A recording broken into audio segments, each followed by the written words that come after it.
So there I was, Captain Jake Morrison, former janitor extraordinaire, current diplomatic disaster, standing in the chrome-plated conference room of Harmony Hub, watching a room full of aliens literally pass out from secondhand stench reports. Yeah, you heard that right. Secondhand stench. Not even the actual smell, just descriptions of it. The Galactic Council had called an emergency session, which in alien bureaucracy terms meant something was about to blow up spectacularly. Ambassador Graxthul, a purple blob with anger management issues, was waving his tentacles around like a demented octopus. The trade routes through the Nexus sector are completely unusable. He gurgled. My entire delegation needed therapy after their last negotiation attempt. That's when they brought up the hologram. Graxthul the Magnificent. Picture a dragon, right? Now picture that dragon, if it had been marinating in a swamp for 4 millennia, developed a serious attitude problem, and controlled the most valuable shipping lane in 3 galaxies. The hologram didn't even include smell-o-vision. Thank whatever gods were listening. Graxthul has refused all bathing for 4,400 years, announced Director Vex, a stick-thin alien who looked like he'd been assembled from spare parts. He considers it beneath his dignity. Unfortunately, he also considers trade negotiations beneath his dignity if he can't smell himself thinking. The room erupted in panicked chittering. Apparently, Graxthul's personal hygiene crisis had become everyone's economic crisis. Ships were rerouting around his territory, adding months to delivery times. The Spice Federation was threatening to declare war. The cute fuzzy animal alliance had already started drafting strongly worded letters, which in their culture was basically a nuclear option. We've tried everything, Director Vex continued, pulling up a holographic list that stretched to the ceiling. Diplomatic gifts of soap, perfume bombs, hiring professional bath attendants, even attempted to convince him that bathing was a new form of torture. Nothing worked. That's when every alien eye in the room turned to look at me. Oh, fantastic. I knew that look. It was the same look I'd gotten when they'd promoted me from head janitor to diplomatic liaison. The look that said, hey, this human is completely expendable. Let's see what happens when we throw him at the problem. Morrison, Director Vex said with the enthusiasm of someone scheduling a root canal, you're our new special envoy to Graxthul. Congratulations. I raised my hand. Quick question. What happened to the last special envoy? We're still scraping him off the bulkheads. And the one before that? Psychological breakdown. He's learning to make pottery on a peaceful farming planet. Very therapeutic, apparently. I looked around the room at the expectant faces. Some were hopeful, others looked like they were already planning my funeral. A few were taking bets, which honestly was pretty standard for galactic politics. Let me get this straight, I said, because apparently I was feeling suicidal that day.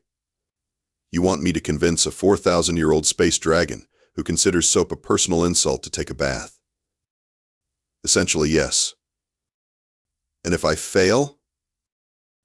The galactic economy collapses, trade wars begin, and civilization as we know it crumbles into chaos. So no pressure. None whatsoever.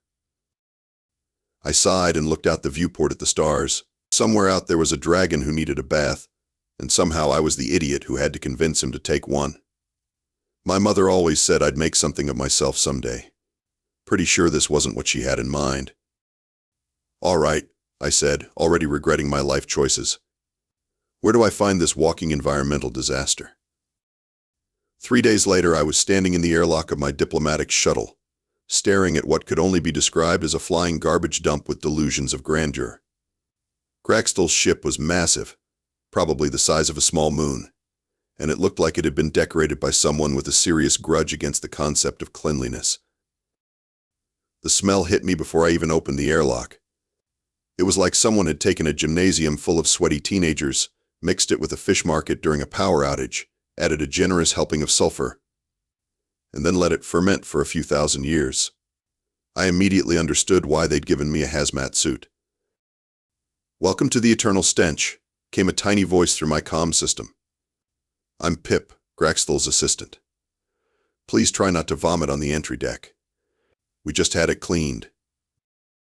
I looked down to see a bird-like alien about the size of a chicken, wearing what appeared to be a tiny gas mask. His feathers were a brilliant blue, which was impressive considering the environment he lived in. "How are you not dead?" I asked, my voice muffled by the hazmat suit's breathing apparatus. "Built up immunity over the centuries," Pip chirped. "Also lots of nose plugs. We go through them in bulk." As we walked through the ship's corridors, Pip filled me in on the previous diplomatic attempts. The robot ambassadors had literally melted from the chemical reactions caused by the stench. The crystalline collective had sent a delegation that turned brown and cracked within minutes. The ethereal beings had simply dissolved. "What about the stench-resistant slug people?" I asked. "No. They evolved into a higher form of life and left this dimension entirely," Pip said cheerfully. "Left a note saying they'd rather exist in pure energy than deal with Graxthul's hygiene habits." We reached the throne room, which was less a room and more a cavernous space filled with what I can only describe as industrial-strength funk. And there, lounging on a throne made of what looked like crystallized sweat, was Graxthul the Magnificent. He was indeed magnificent, in the way that natural disasters and tax audits are magnificent. Easily 50 feet long, covered in scales that had probably been green once but were now a disturbing shade of brownish yellow. His eyes glowed with ancient intelligence and fresh contempt. "Another human," he rumbled, his voice like an earthquake with attitude problems. "Come to convince me to debase myself with your primitive cleaning rituals, no doubt." "Actually," I said, trying to sound confident despite the fact that my hazmat suit was starting to develop stress fractures, "I'm here to discuss trade agreements and mutual cooperation." Graxthul laughed, which was like standing next to a volcano having a coughing fit. "Mutual cooperation? You can barely stand to be in the same room as me, little human. What could you possibly offer that would interest me?" "Well, for starters, I could offer you the respect of treating you like an intelligent being instead of a hygiene problem." The laughter stopped. Graxthul's massive head swiveled to focus on me with laser intensity. "Respect? You want to talk about respect? Do you know how many of your kind have tried to trick me into bathing? How many have offered bribes, threats, ultimatums? I'm guessing all of them? All of them. And now you come here, wrapped in protective gear, breathing through filters, and speak to me of respect?" I looked around the throne room, taking in the centuries of accumulated grime, the stalactites of unidentifiable substances hanging from the ceiling, and the small ecosystem that appeared to be evolving in the corner. "You know what?"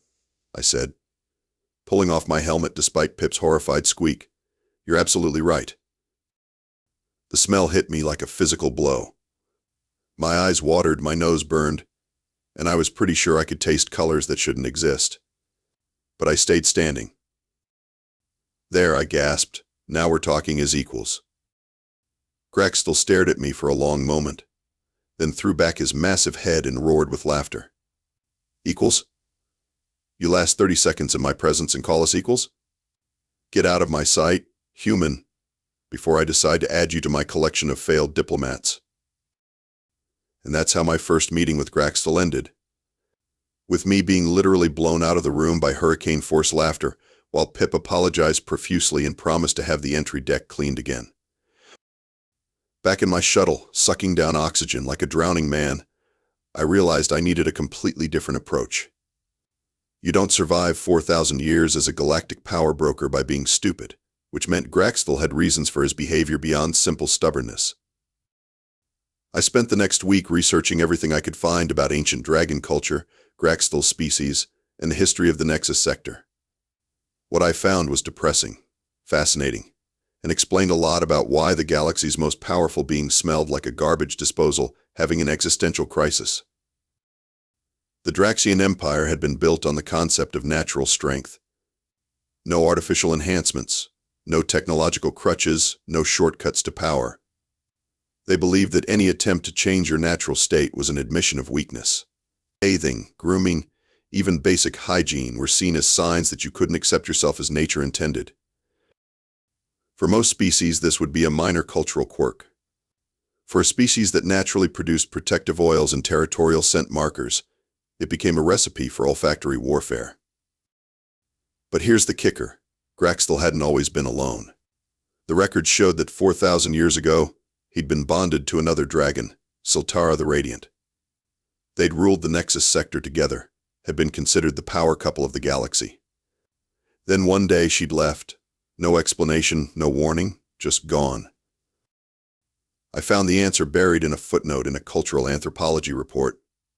Sultara had been influenced by contact with other species, had started questioning traditional Draxian customs. She'd asked Graxthul to consider bathing, just once, as a sign of respect for the species they dealt with. He'd refused. She'd left.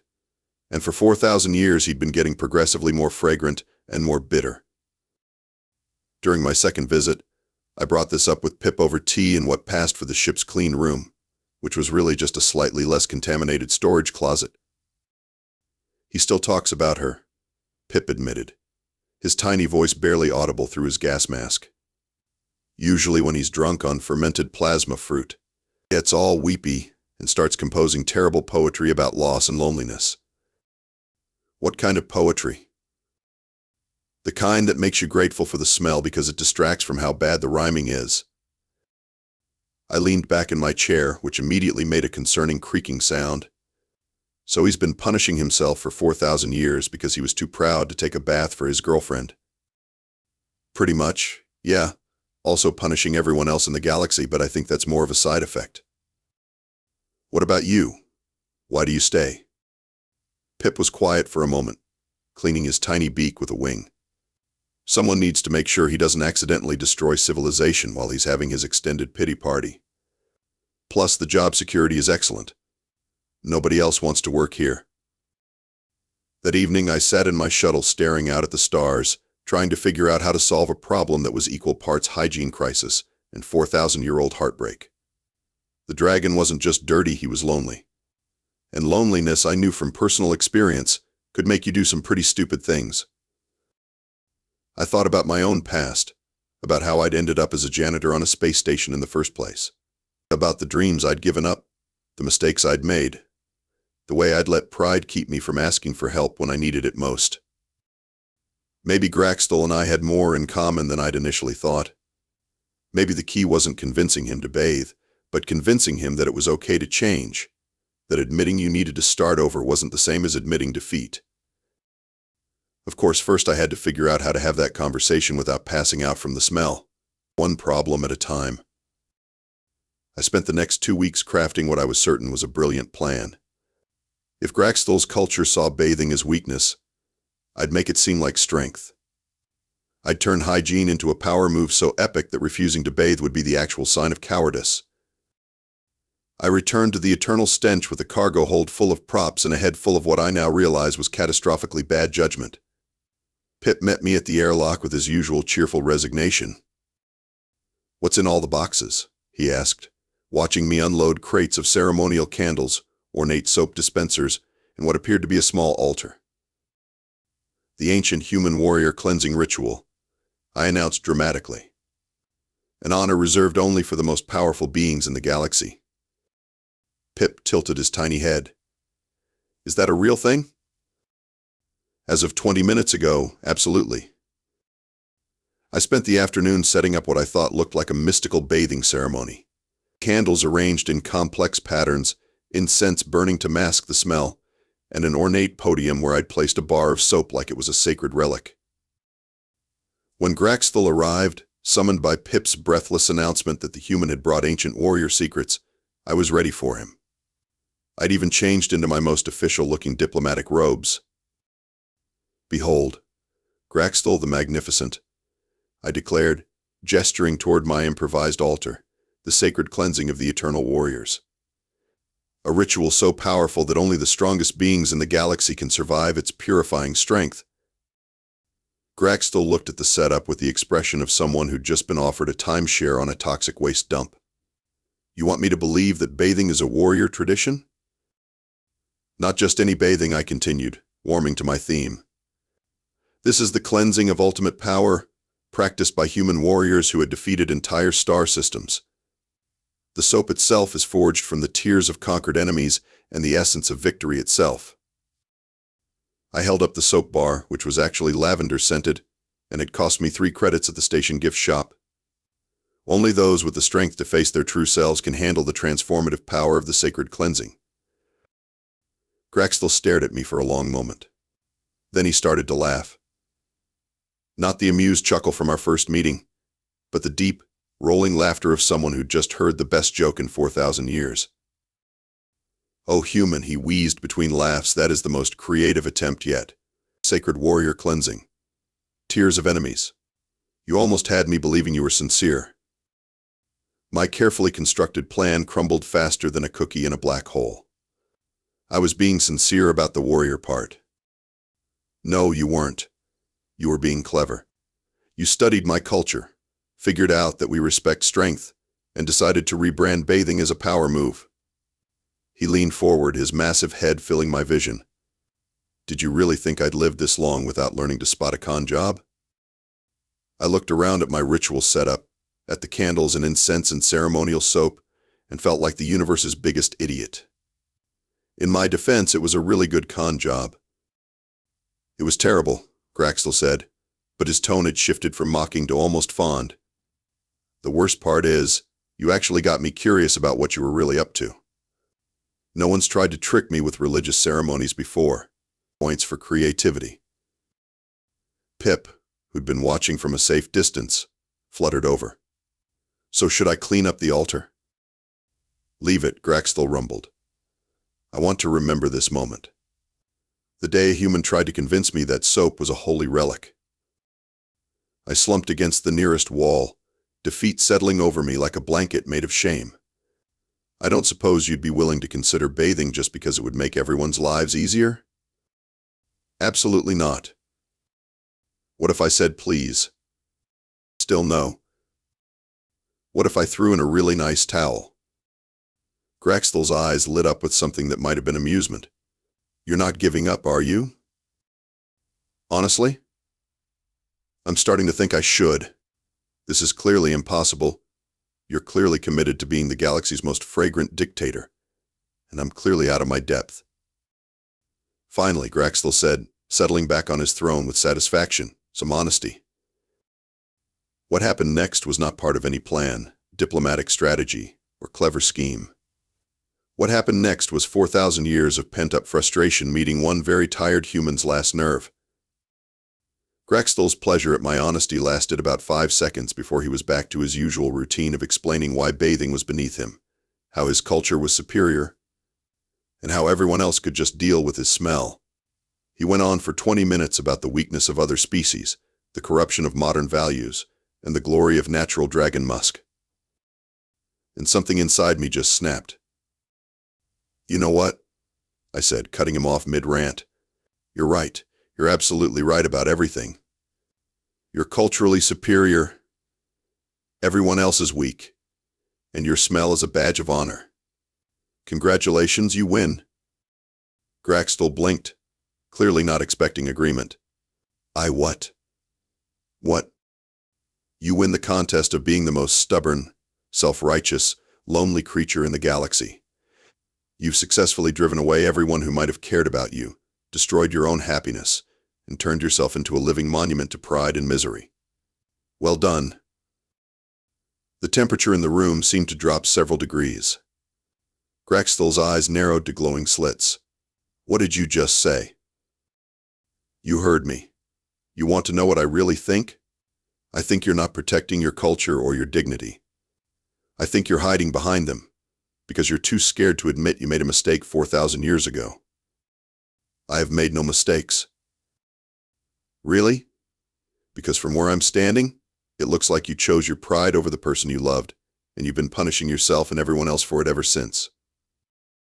Graxthul rose from his throne, all 50 feet of him radiating menace. "You know nothing about my choices, human." "I know about making choices you regret," I shot back. "I know about being too proud to admit when you're wrong. I know about letting stubbornness ruin everything good in your life. And what would you know about loss? I know that I spent 10 years as a janitor because I was too proud to ask for help when my first career fell apart. I know that I've spent most of my adult life cleaning up other people's messes, because I was too embarrassed to admit I'd made a mess of my own life. The words came pouring out, 4 years of bottled-up frustration and self-doubt. I know what it's like to wake up every day and realize that your pride has cost you everything that mattered. The difference is, I eventually figured out that starting over isn't the same as giving up. Graxthul was silent for a long moment, his massive form trembling with what I hoped was emotion, and not the prelude to me becoming a small stain on the bulkhead. "You think I should just forget 4,000 years of tradition?" he said finally, his voice barely above a whisper. "I think you should remember why that tradition existed in the first place. Was it about being strong, or was it about being afraid to change? You think I'm afraid? I think you're terrified. I think you're so scared of admitting that you might have been wrong about something that you'd rather spend eternity smelling like a decomposing swamp than take a bath." Graxthul stared at me for what felt like several geological ages. Then, to my complete surprise, he laughed. Not his usual earthquake with attitude laugh, but something smaller, sadder. "You know what the worst part is?" he said, settling back onto his throne. "She asked me once. Just once. Said it would mean a lot to her if I would consider it. Not for anyone else, just for her. And I told her that if she couldn't accept me as I was, then she didn't deserve me at all." He was quiet for a moment. "She left the next day. Haven't seen her since." I sat down on the floor, suddenly exhausted. "I'm sorry." "Are you? Or are you just saying that because you want me to take a bath?" "I'm saying it because I've done the same thing. Maybe not with bathing, but with other things. I've lost people because I was too proud to bend, too stubborn to compromise." We sat in silence for a while, a dragon and a human contemplating the spectacular ways we'd both managed to mess up our lives. "You really think it would help?" Graxthul asked eventually. "I think it might be a start." What followed was the most logistically complex bathing operation in galactic history. You try figuring out how to clean a 50-foot dragon who hadn't bathed in 4 millennia. The smell alone required environmental suits for everyone involved, and we had to install industrial-grade ventilation systems just to keep the water from dissolving. Graxthul, in a moment of what I can only describe as cosmic karma, decided that if he was going to debase himself by bathing, he wasn't going to do it alone. "If I'm doing this ridiculous ritual," he announced, "then you're doing it with me. Shared humiliation builds character." "I bathe regularly," I protested. "Not in public, you don't. Not with an audience of concerned galactic dignitaries watching to see if you survive the experience." He had a point. News of Graxthul's potential bathing had spread through the galaxy faster than a plague of gossip, and Harmony Hub's observation deck was packed with representatives from every major species, all placing bets on whether the dragon would actually go through with it. The bathing facility we constructed was less a bathroom and more a small ocean with delusions of grandeur. Industrial-strength soap, hazmat teams on standby, and enough decontamination protocols to clean a toxic waste dump. "This is insane," I muttered, standing at the edge of the massive tub in my ceremonial bathing gear, which was basically a hazmat suit with decorative trim. "This is diplomacy," Graxthul replied, lowering himself into the water with the dignity of someone accepting execution. "The things we do for interspecies relations." The first 10 minutes were touch and go. The water turned approximately 47 different colors, several of which weren't supposed to exist in this dimension. The soap had to be applied with robotic arms because direct contact would have dissolved anything organic. We went through 3 sets of scrubbing brushes before finding ones that wouldn't melt on contact. But gradually, something miraculous happened. The layers of accumulated grime began to come off. The smell, while still impressive, started to approach merely unbearable instead of actively toxic. And underneath it all, Graxthul's scales began to show their original colors. "I'd forgotten I was green," he said, looking down at himself with something approaching wonder. "You're not just green," I said, watching the transformation. "You're actually kind of beautiful." He preened a little, which was endearing in a way that defied several laws of physics. Siltara always said I had nice scales. She was right. When we finally emerged from the industrial-strength bubble bath, the observation deck erupted in applause. Graxthul, gleaming and scale-perfect, looked like a completely different being. He still had the same ancient intelligence in his eyes, the same commanding presence, but now he also looked like someone you could have a conversation with without requiring respiratory equipment. The immediate effects were dramatic. Trade negotiations resumed within hours. The Spice Federation sent a congratulatory fruit basket. 3 species that had been preparing for war declared an impromptu peace festival instead. But the real victory came 3 days later, when a sleek ship appeared at the edge of the Nexus sector and requested permission to dock. Siltara the Radiant had returned, drawn by reports of impossible changes in the galaxy's most stubborn dragon. I wasn't there for their reunion, but Pip later told me it involved tears, apologies, and a promise to install a proper bathing facility on the Eternal Stench. Apparently, 4,000 years of separation had given them both some perspective on what really mattered. As for me, I got promoted to senior diplomatic liaison for impossible situations, which was either a reward or a punishment, depending on how you looked at it. Either way, it beat cleaning toilets. The galaxy returned to normal, trade routes reopened, and everyone learned a valuable lesson about the power of soap and honest communication. And sometimes late at night on Harmony Hub, I look out at the stars and think about how the biggest problems sometimes have the simplest solutions. You just have to be willing to get a little wet. And maybe invest in really good soap.